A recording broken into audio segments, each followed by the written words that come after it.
Before we get started, I just want to make a reminder to everybody that the information discussed today is not to be interpreted or construed as investment advice.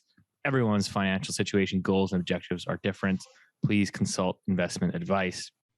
The dirty secret is that no one's ever going to get paid back. People have the shortest memories when it comes to investment. We just got to get Keith into Bitcoin. Hey, there's a bubble.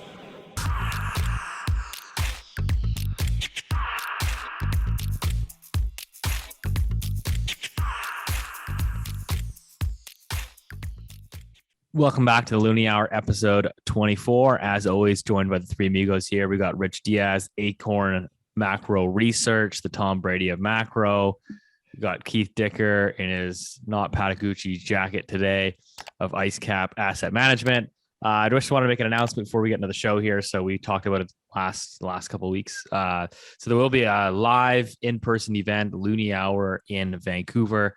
This May the 12th in the evening. We're still working on the venue details, probably be your local McDonald's, but we will announce that. We'll be ultimately looking at selling tickets for this. I think we just got to, these tough economic times, we've got to cover the inflation costs. So we'll get back to you on that. We're looking probably a couple hundred people.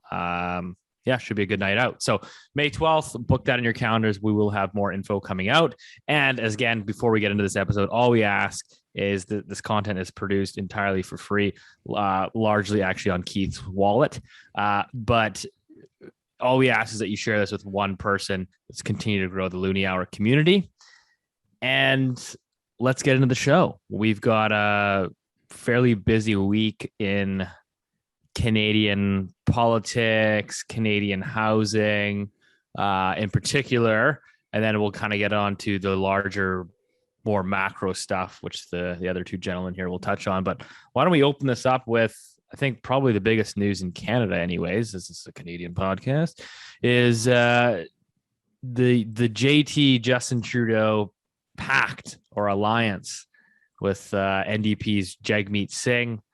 So they are sort of holding hands in unison together, singing Kumbaya.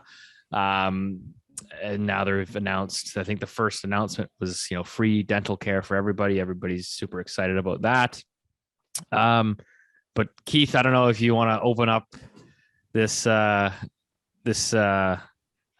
sandwich here and give us your thoughts. Well, speaking of sandwiches, here's a boomer story right off the bat. So today our kids here, they have half a day at school because there's parent-teacher meetings later on today. So anyway, I'm from my home office here, and my Mrs. IceCap, she made sandwiches for my growing boy who eats like a beast all the time. And so I see two sandwiches in the fridge, and I ate one. Then I realized, I said, "Oh man, I bet you one of those, this was for Junior." So I text Mrs. IceCap and I say, "Hey, were both of those sandwiches, for Ian?" She said, "Yeah, they're both for him." And I was like, "Oh, okay." So I immediately texted him and I said, "By the way, I ate one of your sandwiches." And so Mrs. IceCap never listens to this show, so I don't mind saying it. But I told my son, "By the way, don't tell Mama that I ate one of your sandwiches." You're getting an eviction notice, you little shit. I know, I'm in trouble tonight. Okay, but I did think you started the conversation about a sandwich. That's why. Free sandwiches for everyone under this new pact. So here we go. Okay, so first of all, here's the positive. I think people think that everyone leans left or right. For me, I do lean more right. However, I'm more like a libertarian. I think both sides can do equally great and equally bad things all the time. My theory is just leave us alone. Let us do our stuff. So first of all, though, from the left perspective with this, so from the Liberals and NDP, it's actually a fantastic decision they made. They guarantee they're going to stay in power until 25, I think now, or 2025. Yeah. Okay. So, I mean, they just lock themselves in and, obviously something will come up. They'll have a fight about something and then they'll lose some more horse trading along the way. But from that side of the fence, I think politically what they did was smart. From my side of the fence, which is the money economical side, this is a disaster, guys. This is not good for the country. Now, people will say, you're going to get this from this new spending and in that new spending. one thing is positive. I now know, again, as an investment manager, I know which way the Canadian finances are going to move over the next number of years. You'll see continued budget spending. I doubt it's going to come down. If it comes down, it's not because they've done it on purpose. They got lucky with oil going up and the rest of the economy staying flat. I mean, that's what it is. I highly suspect our taxes are going to go up. And if financial conditions in Canada, if for some reason they tighten, for whatever reason it happens, all of a sudden Canada goes from looking very good on a lot of metrics in G7 to very poorly very quickly. So that's my quick take on it before we get into more details. Yeah, let's move that to Rich, because as just Keith's point there, Canada is one of the most indebted countries in the G20. So a lot of those debt metrics or debt serviceability is obviously predicated on very low interest rates. So thus, another predicament for Tiff Macklem and Co. and Scotia's 9 rate hikes. But Rich, take us, provide your thoughts. This just, let's try to keep this relatively calm. But no, I'm just kidding. You have free reign. Take the mic. No, I just want to take a moment to remember Jack Layton, who would be very proud that finally we have an NDP prime minister. And I really like Jack Layton, despite the fact that we didn't necessarily agree eye to eye on economics and finance stuff. I always thought he was like a really, really stand-up guy. I always loved listening to him talk. And I thought he was full of integrity and honor, something that I think that the current prime minister lacks. But I think I think I can't really add too much more than what Keith said. I think deficit spending, I think that's absolutely baked in the cake now.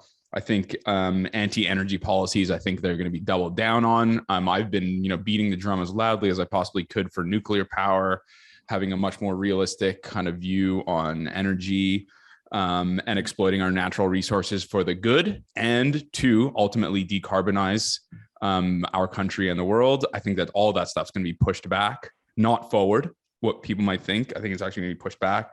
I think inflation, any view that you had that inflation was going to be transitory, I think that's just, now it's just absolutely going to be economic policy. The Bank of Canada released their preliminary document on the changes they made to the mandate just a couple of days ago. I think on the 26th is the official letter, or maybe it's next month, whatever, it's coming out. I think that we're going to see more of this dual mandate, higher inflation for longer. I think that that's just really straightforward. I think housing is definitely going to get less affordable, not affordable. We'll get into more of that later. I think in general, it's going to be one of those situations that a lot of, be careful what you wish for. I think a lot of left-wing people are going to actually, they're going to get some kind of superficial things in the short run and really take it in the teeth in the long run. I've been wrong before. I'll be wrong again, but I think I got this one pretty well pegged. So I don't know, Steve, if you have a. Well, yeah, I think it's important to sort of, make this clear that obviously I think everyone on the show here tends to lean slightly to the right, but I think that's also because we're finance and economic people, where when you kind of understand the systems and how they kind of work, like you start to realize that although a lot of these left leaning policies are sort of disguised to help and be good for the greater people, they actually end up hurting. And I think what we're seeing now is hurting in terms of inflation. Who does that impact the most? It's things like that.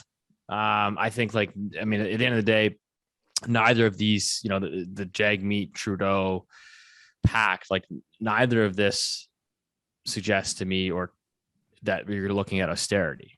We're just going to get more deficit spending. I think that this is ominous to Ray Dalio when he talks about sort of global monetary policy 3, which is monetary. I think we've explained this in the show before, right? Monetary policy 1 is you raise interest rates, you lower interest rates, and that kind of helps you get out of these economic funks. Number 2 is basically quantitative easing, which we've kind of run through that gamut. And when you start getting zero, you get rates stuck at 0. You can't really do a whole lot more QE. Number 3 is basically governments take over central bank balance sheets. And that deficit spending basically gets financed via the central bank. It ends up predominantly on their balance sheet. I mean, if you look at Japan, that's clearly what's been going on for a decade plus. So yeah, I mean, despite all the talk about rising rates and austerity and governments pulling back because inflation, I just don't see, outside of this short to medium term blip, I think like structurally here moving forward, that the era of deficit spending, spending for the greater good. Yeah, one more thing that that we haven't touched on, but this is something Rich talks about quite a bit. So I'll tee this one up for you, Rich. Now with this pact put together with the Liberals and the NDPs, it's again, you always think about what is their policy? What is their policy? Can it change? And now that they're together, we always look at probabilities of everything. There's never a 100% probability, but the probability of Canada continuing along the line towards green energy, climate change policies and taxes, so forth, it just went up a few more notches. So, Rich, what kind of impact would this have on the energy sector? Yeah, I mean, just before we get into that, I promise I will touch on that, but I just want to say, like Steve mentioned, sort of describing sort of our view and our background. I think one thing that, a lot of people get to know me is that I really, really care about the working class, and I care about immigrants because my parents are working class immigrants.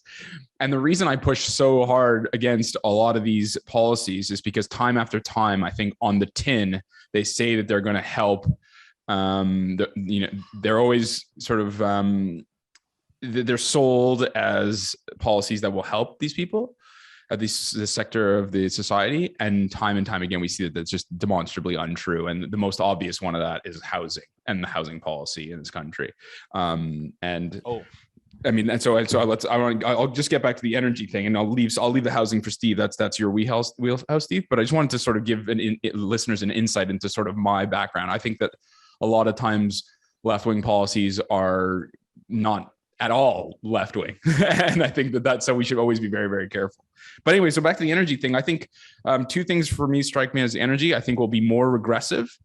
And I think that in the sense, it'll be more regressive in the sense that it'll be, there'll be more pushback on the structural changes we need to move away from fossil fuels. So what does that mean to me? Two things. One, we need to mine way more materials in order to build enough batteries to change all of the internal combustion engine cars into electric vehicles.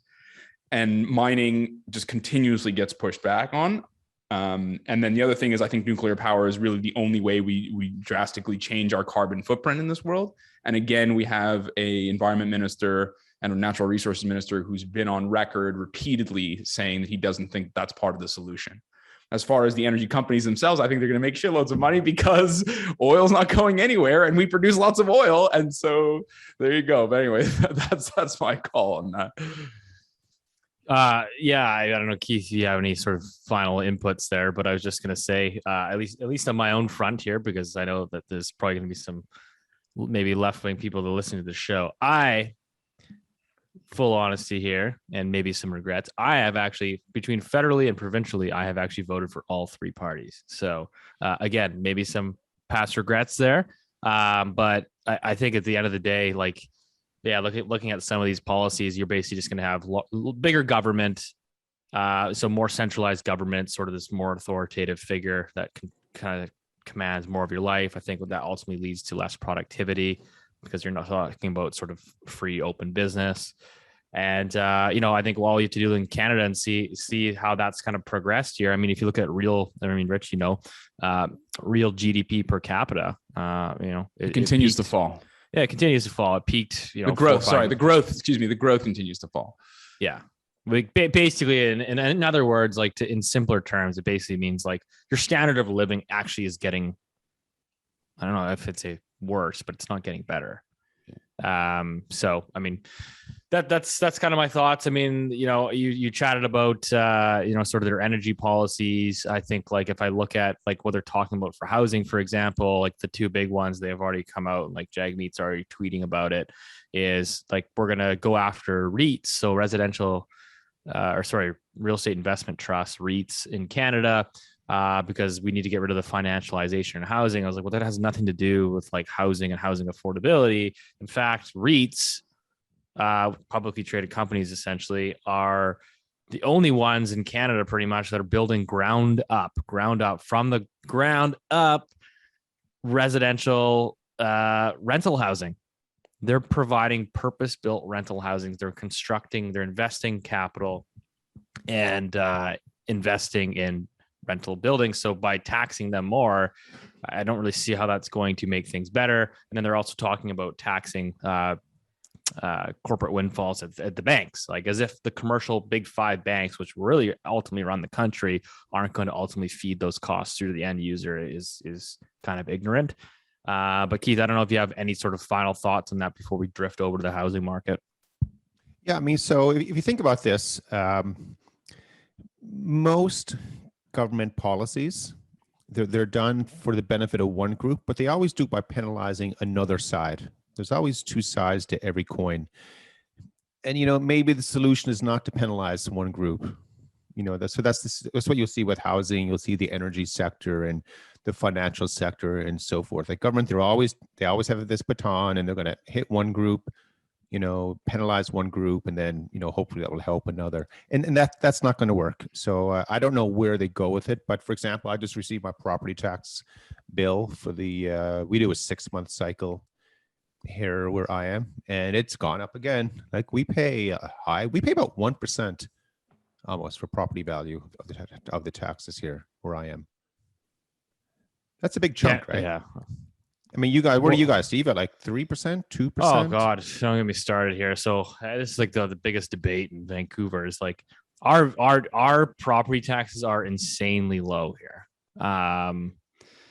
So what I suggest is it's going to, I mean, obviously property taxes it's not a federal tax, it's municipal and stuff like that, but you're going to get stealth tax increases everywhere now.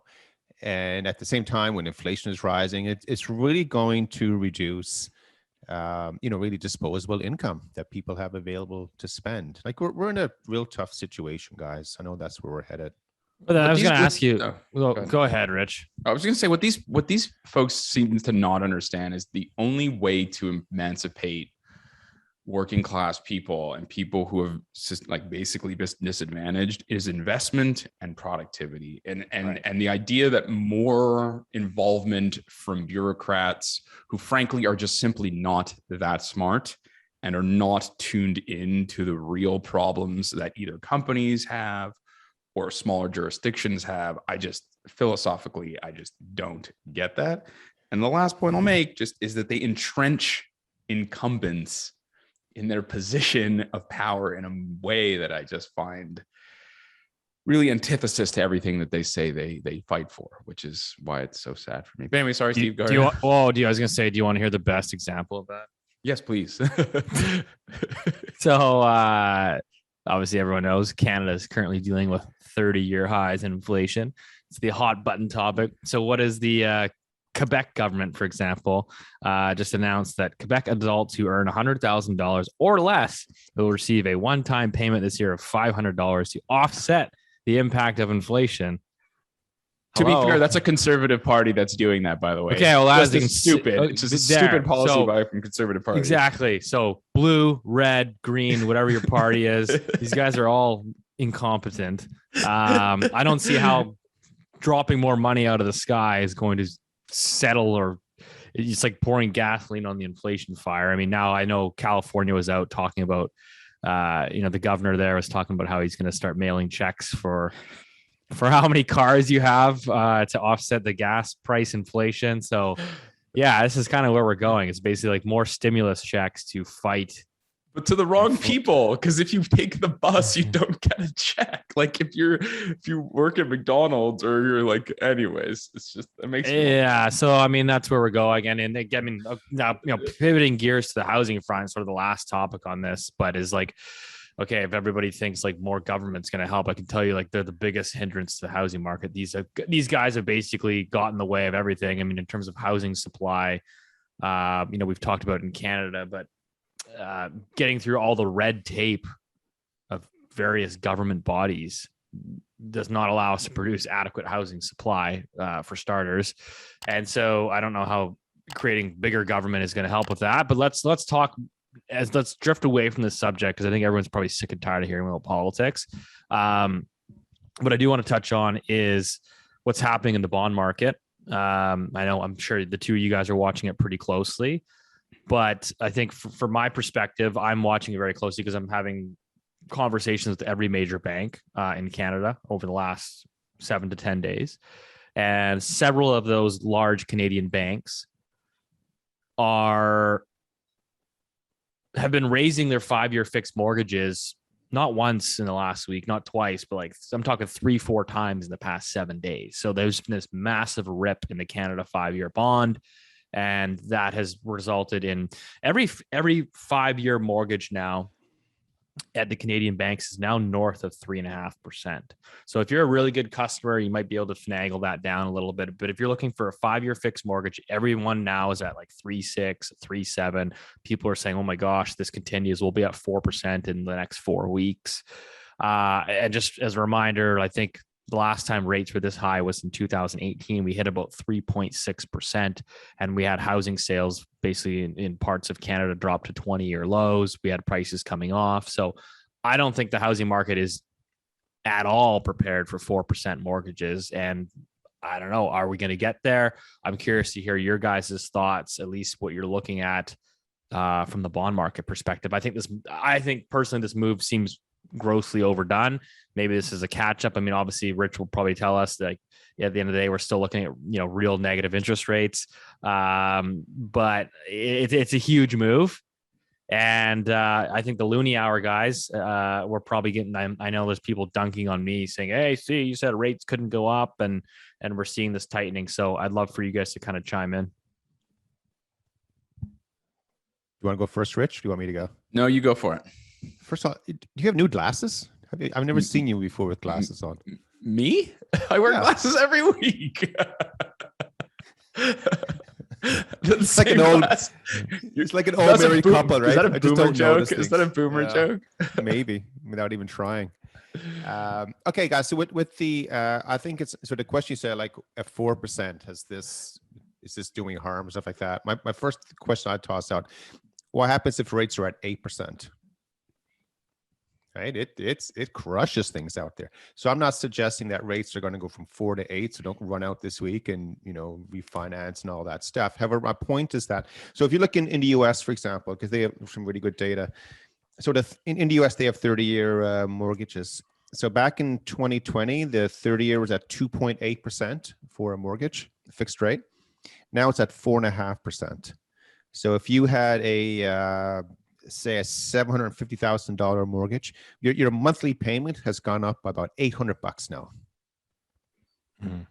Like that's a lot of money. That's a lot of money. So the great equalizer in the housing market for Canada, it is interest rates, and we've talked about that for quite some time now. And so we have had a shift up, but it has not been a violent shift. It has not been a surge.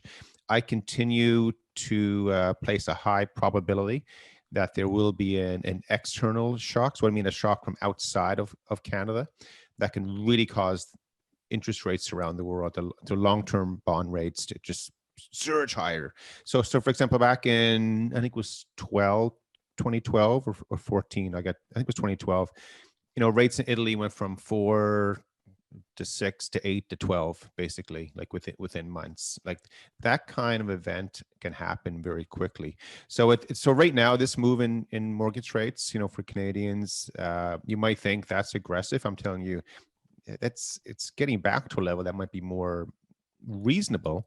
However, be prepared. Like something bad can happen out in the system here that can cause rates to double very quickly. And you need to understand as well, because you made a great comment, Steve, about banks are raising rates. So mortgage rates compared to what the federal government is borrowing at, I would call that credit spread. That's the way you want to look at it. We could see a situation where, say, Canadian federal government bond yields do not rise as much, or they can come down again. But banks may not follow suit on that. So credit spreads can remain high. So I think the good old days that people got used to the last couple of years that really, ignited the surge of the housing market. I don't think that's going to come back. I think those good old days are done. Yeah, I That's was where we chatting are. with one of the banks there in Canada. I will keep the bank's name out of it, but it was one of the big five. And so right now they're telling me their cost of funding on a 5-year mortgage is 3.6% right now, and they're like their 5-year fixed mortgage. They're right now they're actually underwriting at like a loss essentially. So they're going to be pushing rates up from where they are now, but like they basically don't want to be the first movers, right? They're kind of waiting for one of the other big five to move first. So it's kind of like they're all kind of watching each other right now. And just quickly before we jump over to Rich's commentary here, Keith, you kind of outlined the US numbers there. So I'll just give you guys in Canada sort of an idea of where we're at in the housing market. So if you consider basically that during the onset of the pandemic, rates fell to all-time lows. So the national home prices at the start of the pandemic, nationally, we're at $580,000 for your typical home. Mortgage rates at 1.5%. So today, the national home prices have increased from $580,000 to $870,000, like a 50% move, and rates have gone from 1.5 to basically 3.5. So that if you were to mortgage that entire amount, which obviously you can't, but like for all intents and purposes, let's just assume that you were going to. I mean, an $870,000 mortgage in Vancouver and Toronto is honestly probably on the smaller side. So like, let's call it what it is. Your payment would have gone from $2,300 a month to $3,500 a month. So you're talking about a $1,200 difference, $1,200 per month on a 25-year amortization, assuming not only the rate of increase in the home prices, but yeah. So anyways, it's a huge move. And I am seeing in the housing market right now that it is slowing rather considerably. Rich? The only thing I wanted to say was we talked about a couple of weeks about what the interest rate expectations were at the front end of the curve, and how in many ways we've already actually seen a tightening that's sort of generated and been facilitated by the market before the Fed did anything, or the Bank of Canada did anything, or the BOE did anything. And we mentioned three of those ways, and I'm just going to remind the listeners of the three of them. One was the oil prices rising rapidly is one way that you can sort of tighten, quote unquote tighten, which is by siphoning consumption away from your normal discretionary spending into, let's say, higher gasoline prices, et cetera. Another way that you can sort of, like, again, in inverted commas, tighten is by decreasing valuations on equities. So we've seen that for sure, right? Price earnings ratios, P ratios have gone from, high 20s in some cases and in some sectors to, mid-teens for other sectors and countries. So that a reduction in valuation is another form of sort of tightening. And the final one we've seen, which is that it happened again without any move from the Federal Reserve, really. I mean, they did guide towards that, but is the change in mortgage rates or interest rates that is a function of that just track other bond yields. And so, when we talk about what is expected in the market with respect to hikes, are we going to get to 6 or 8 or whatever? I guess I'm contradicting myself and I'm giving a pat on the back to Keith, but we might never get there because there's loads of different sort of financial market instruments and other either commodities or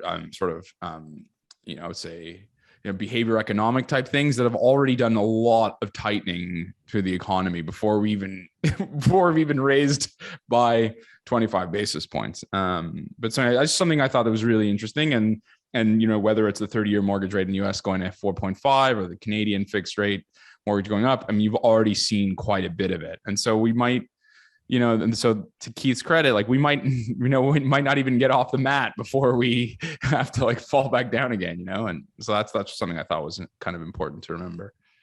So just to add, I mean, Rich brought up a really good point then, and I'll just word it a little bit better than Rich. The global economy is a very complicated, sophisticated system. And sometimes you don't need people pulling the levers to try to influence it or manipulate it, some people might say. Um, but as an example, you're going to, the market will help to self-correct everything. So higher oil prices is creating inflation, but it takes money away from people spending elsewhere and so forth. I just want to sort of bring this back to the bond market because, because we know we're pretty negative on the bond market. I think we've been correct with that call. With outright rates moving as well as with credit spreads, because it doesn't really get a lot of attention. But anyone look at the return on their bond portfolios, like over the last 8 or 9 months, like it hasn't been that good. And by the way, there Very are bad. It's down. Yeah, the global bond index is down 10%, just for the listeners at home. And like, for example, for us, like we've had a holding in that's actually benefit from the bond market declining. So you get an inverse performance with what's happening with the US 10-year. So things like that you can do.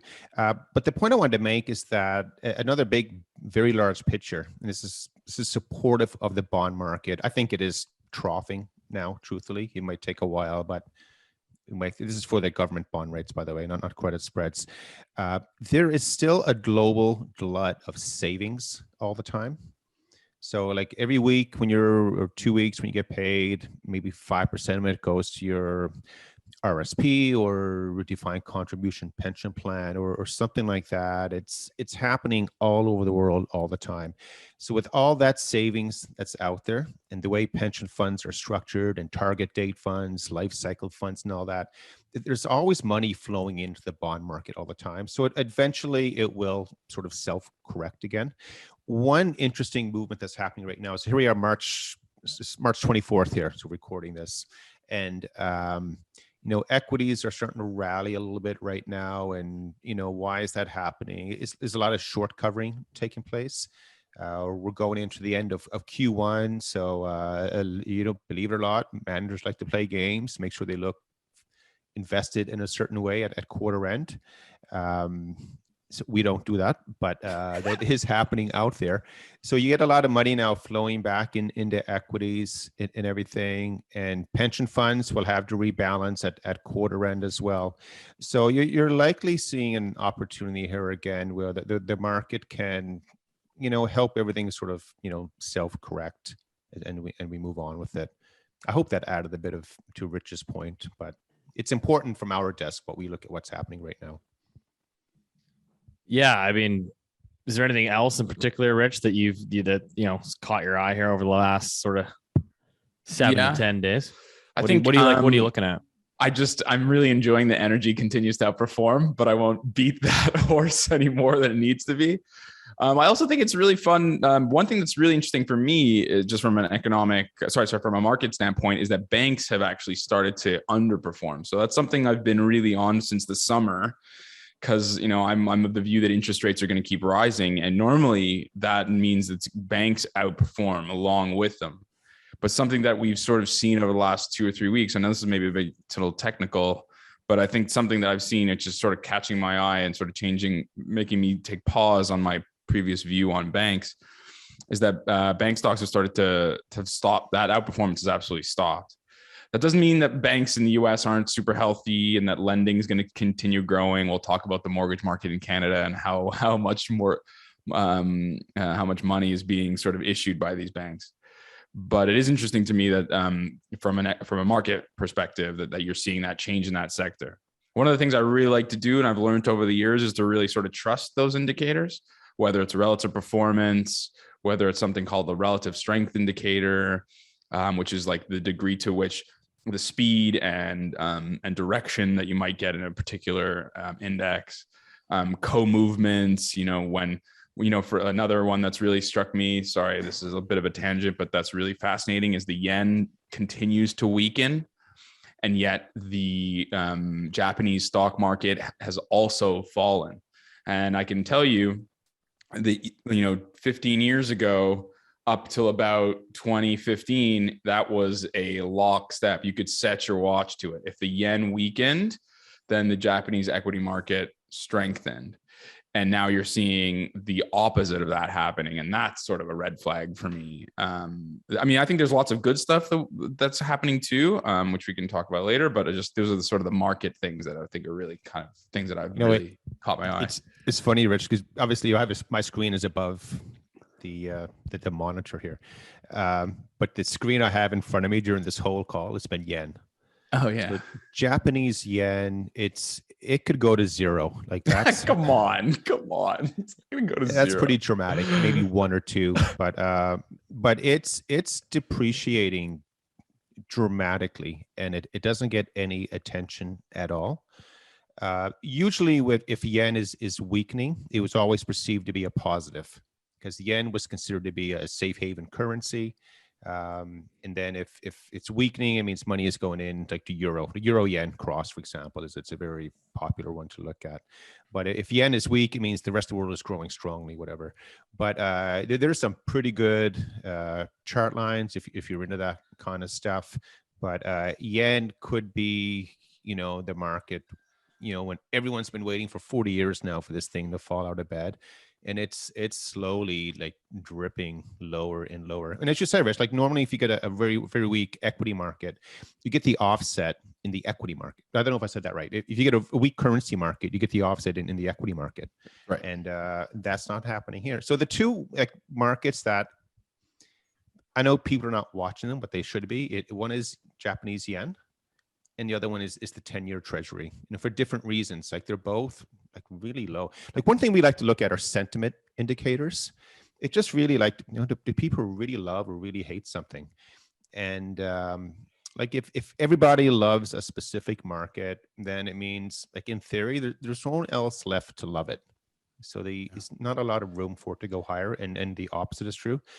So we use a lot of, we get some sentiment indicators, and the sentiment indicators for the yen as well as the 10-year treasury are almost at single digits. Oil, for example. So for example, the 10 years around 12 is the DSI number we look at. And it goes from 0 to 100. The number for oil right now is about 94.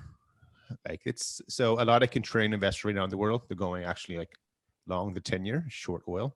It sounds pretty brave to do that, but that's when you do those kinds of trades out there.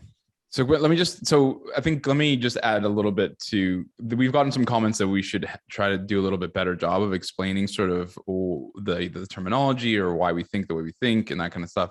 And I think that fundamentally, we talked about this a couple of weeks ago about, weak form, semi-strong form of efficient market hypotheses and all these kinds of like kind of grandiose ideas. But the reality, I think more just to explain it to like in more layman's terms, is that there's information in the price, right? The price there is information in the price. And that's why we tend to look at these indicators, the speed, direction, how stretched they are, or the speed over a certain amount of time, et cetera. And I think that's why I know Keith tends to look at these kinds of things, whether it's DSI or the RSI or a bunch of other acronyms that don't mean anything to anybody, but it's just in general, the price is a conduit for information, how people feel about the market today, how people feel the expectations of the future, and how those expectations change. And so that's why we take a look at that. I mean, it's a good point. I mean, Stan Drunkmiller talks about it all the time. That's, he basically just looks for the market to kind of tell him what's going on. He doesn't need, he doesn't need a big bank economist to tell him what's happening, or he doesn't need, the Fed to tell him what's happening. He just looks at the market and he says, this is what's happening. And like I said, I mean, from my perspective, I always look at it just from the housing market in Canada, because that's like our largest, entity in Canada and in terms of the economic drivers. And it's, you can just see that the sentiment has changed significantly from this sort of fear of missing out to maybe I should wait. Maybe I should not over lever because rates are going up, inflation's going up, my gas bill's going up. And it's kind of like it's trailing off. So it's kind of interesting. How you guys, is there any update for our Canadian listeners here on the Loonie, not the Loonie Hour, but the actual Canadian dollar? How's that trading? I don't know if any of you guys have been watching that, but yeah, I watch Loonie all the time. Loonie is, it's holding up pretty well with the US dollar. So most Canadians think about currency, how it compares to the US dollar. No matter where you are in the world, is what is it relative to the dollar? And the Canadian dollar, it's done okay against the US dollar. And a lot of that is because the oil markets are doing pretty well. That just takes foreign capital coming in. But on a cross rate basis, so that's comparing, say, Canadian dollar to euro, yen, those currencies, Canadian dollar has been really strong. Like it, even though we talk about maybe some of the things that are, at risk here in Canada, right now, Canadian dollar is doing well in the eyes of foreign investors. So it is not falling out of bed yet. Our expectation, as you know, like we can see some dark days coming up in the financial market world. And sometimes that's not nice to hear. You're not trying to sell fear or euphoria, because it goes both ways. Just being objective here. But if we do get some kind of a major financial crisis, something breaking in the system, then the Canadian dollar, it will absolutely fall from where it is now. So that's the real quick version on CAD from our side. Rich? The long version is that we're a petrocurrency. And I understand that people have pushed back on this. I've gotten to say, it's not true anymore, et cetera, et cetera. I submit that the strength of the US dollar has obfuscated the degree to which our Canadian dollar is tied to that commodity, and how, as that commodity becomes bid up higher and higher and higher, I understand there's a futures curve and it's not as expensive 3 years out as it is today, et cetera, et cetera. But I believe I think I have enough evidence to support the view that the Canadian dollar is holding up as well as it has, because our largest export is energy products, and energy products are, at an 11, 12, 13-year high or whatever. And it's definitely a good time to go to Europe in case you're planning on a summer vacation, because I think that the euro versus the Canadian dollar will continue probably on the same trajectory. So book those hotels now and lock that in. So but also though, like peso and like Mexican peso, Brazil real, like they're strong as well, right? Yeah, but that's commodity. But that's the commodity space, it's oil. Right? Oil. It's not. Let's jump into Europe. I mean, you just mentioned Europe. I want to talk a little bit about what the ECB came out with this week. And by the way, as a reminder, the countdown is on. The Bank of Canada is coming out in 2 weeks, April 13th. April 13th. And by the way, this week, the Fed introduced in their chatter, what they're doing, that, hey, 50 basis points is on the table for the Americans. And they're up next on May the 4th. So I call my banker. I says, I need to refinance before April 13th, please. So, we haven't talked about it yet, but I think you might soon start to see chatter that the Bank of Canada could actually go 50 basis points, because they do want to stay right, Keith, go on. You think? Wait, Keith, before you jump into the euro, I think I need to clarify this, because everyone's going like 50 basis points. You guys said, rates are only going up 3 or 4 times this year. I think it's important to understand that, like, I think we give too much credit to central banks knowing the economy or doing the right thing. Like, I think these guys naively believe that the economy can withstand 6, 7, 8, 9, 10 rate hikes. I just think, like, these guys will keep going and keep saying what they have to do until something breaks. And I think basically our view is that something will break much sooner than we're being led to believe. But Keith, get back to the euro there. Well, I mean, what the Bank of Canada, I didn't say that's what they're going to, though. So you're going to start to hear chatter. I don't mean Loonie Hour chatter that we think they're going to do 50. You're going to start seeing in the financial media that, hey, you know what, they might go 50. So again, prepare for that over the next 2 weeks. But is that not just all part of like this, like, I mean, let's be honest, as you know, like a lot of the questions that journalists lob to the central bank are kind of like pre-scripted, pre-canned. They kind of talk about, hey, here's kind of how we want you guys to frame it.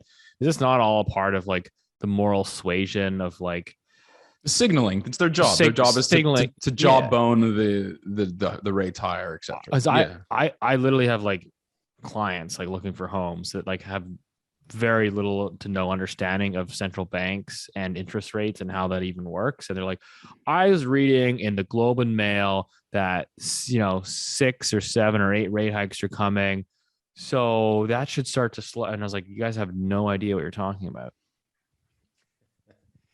So with again, the reason I introduced this concept was because the Federal Reserve down in the U.S., they floated the idea. And what you do, you float the idea, you see what the reaction is to it. Because as again, the Americans are on May the 4th, so they have a few weeks coming up. And if you really want to do 50 basis points and you don't want to surprise the market, you gradually introduce the idea, you get everyone talking about it for weeks and weeks, and then all of a sudden it's not a big deal when you do it. So that's what would happen. For the Canadians, I don't know. Again, I'm just saying that now that the Fed has introduced the idea, it does give the Bank of Canada cover if they want to start floating the idea as well. As of right now, I don't think they will. That's not where that's not what they're showing. But again, we're a couple of weeks away, and that's what we'll start seeing coming out. ECB. Do you want to move to the ECB, Please? or do you want to keep hitting that horse? No, you love it. You love the ECB. That's your favorite. Yeah, I know you're following those guys closely. So tell us what's going on over there. I just saw that preface here because it kind of ties into the earlier part of our show. Was it Germany, or which part of the Eurozone was it where they're removing all the taxes on their gasoline? Germany. Sure. So apparently it's supposed to reduce German gas prices by 30 cents. And we're about to add a carbon tax, which April of course 1st will definitely affect. Anyways, that's so. That's interesting for them to do it, because I mean they obviously have the fiscal capacity to do it. If anyone does, it's Germany. So, but can you just imagine if you're living near the border, of any of the countries with Germany, your gas is getting empty, you just zoom over. Okay, but back with the ECB. This is a longer term announcement that came out. It's not happening in 22, but the European Central Bank, they're now officially investigating or adding climate risk scores for banks through the banks. They call it the capital bar. So basically, every bank, based upon what they're holding in their investment portfolio, their regulatory capital and stuff like that. No, you're assigned a risk score, and if you're deemed to be a very risky bank, you need to put more money aside, for a rainy day. Or if you're deemed to be more conservative, then you put less aside. What the ECB is now going to start studying is what they're going to assign, or basically a climate risk score to the banks. And if your score is high, you're going to have to set aside more regulatory capital to offset that. Banks are levered entities. So most banks are levered anywhere from 10 to 30 times, depending on what you're looking at. And one of the easiest way for banks to make money, it's not this, the spread on like borrowing and then lending it out, like it's pretty small, it's pretty tiny. So you have to leverage that up. That's how a bank will make money. Plus with all the transaction fees, of course. But the real way a real bank makes money is by they buy money from you as your GIC, or they borrow it, and then they sell it to somebody else, as a mortgage or a loan or something. If you're not able to lever up as much as the other bank, it puts you at a disadvantage. And that's where this is going. So, I encourage everyone to have a read, because the Canadian banks are absolutely going to go in that direction. Anyone who's listening, or, people who are working in or they own companies or firms that are involved in like the industrial sector, the energy sector, anything like that, it's more than likely what will happen. You will have to pay more for funding cost than somebody who isn't. Because if a bank is going to lend to you, because, Rich loves the dirty oil and everything, and Steve is into wind and solar and all that Vancouver stuff they have out there. For everything else being equal, Steve will pay less for his loan than Rich will, even though Rich might have better financials, which we know he would, of course. But that's the way the ECB is going, and it's also the way that I suspect Canada will as well, because we have this new coalition in Ottawa. Well, yeah, actually, even I don't know if many people know this, even on the residential side or even commercial. So if you're looking for a real estate loan from CMHC, our government agency there, they actually rate your building. So based on its energy efficiency, et cetera, you get like more points. They'll give you better terms on your real estate financing, depending on the energy efficiency and the upgrades that you do to your building. So. Mhm. So it's loosely happening now. And of course, this is eventually going to tie into the central bank digital currency as well. And that's coming up fast. People asked us Richard- to add to that central bank digital currency. I don't know. Does anyone want to? I think we need to put a more of a deeper dive as opposed towards at the end of the episode. I mean, we've talked about it before loosely. It is, again, it's absolutely coming. And to be, so the two things. One, it removes the risk of it removes the financial risk to the systemic financial risk for the country of commercial banks experiencing stress, because you would have your money on deposit at the central bank instead of, one of the big 5.5 banks out there. But the other thing it's going to do, if all your money is tied up in the central bank digital currency, nowhere else to go. And this sounds extreme, but this is what they're going to be able to do. They are going to be able to control how much you're able to, what percentage of your budget you can allocate to something.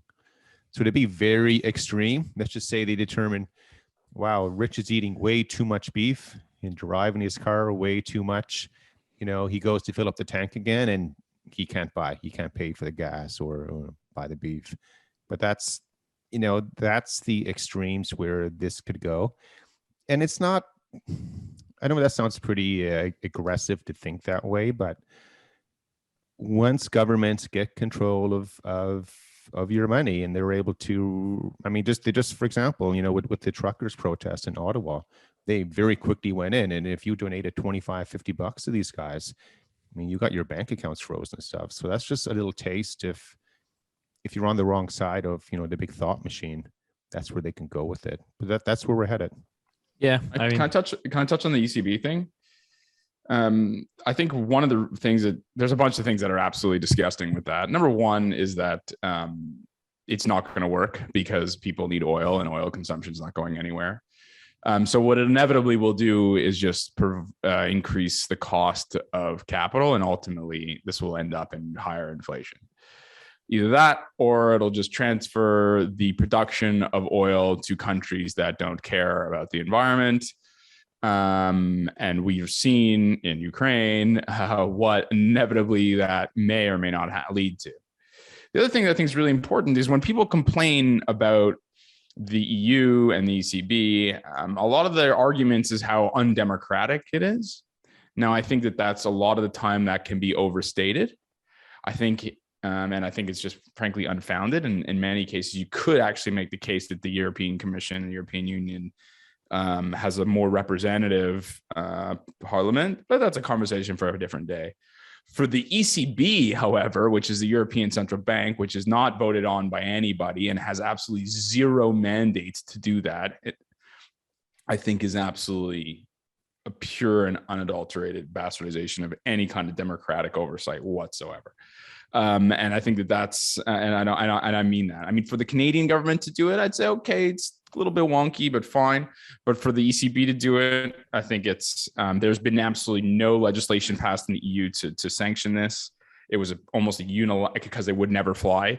And it's a unilateral decision by basically, ultimately a couple of people who run this very, very important central bank. And I think it's an outrage. I think it would be stupid if people voted for it, but at least I could stomach that. The fact that it's happening and people did not vote for it, I think is very, very important. And I think it just strikes to sort of a sneaking and slow creep towards more authoritarianism. And because everybody who thinks climate change is important, we tend to not care as much about it. But it makes me really sad. As you can tell, it's just a shame, really. Sad way to end the show. Oh, sorry. It's not supposed to be that sad. But on energy's up today. And on a more positive note, something to look forward to again, May 12th, for the live event. And so yeah, we'll have more information on that. But I guess, as always, we'll wrap it up there. Lots to talk about these days in the macro world. It feels like there's something new happening every week. And so, yeah, we want to ask that you continue to support the channel, the community here. All we ask that you share with at least one person, continue to grow this space. And we'll see you next week.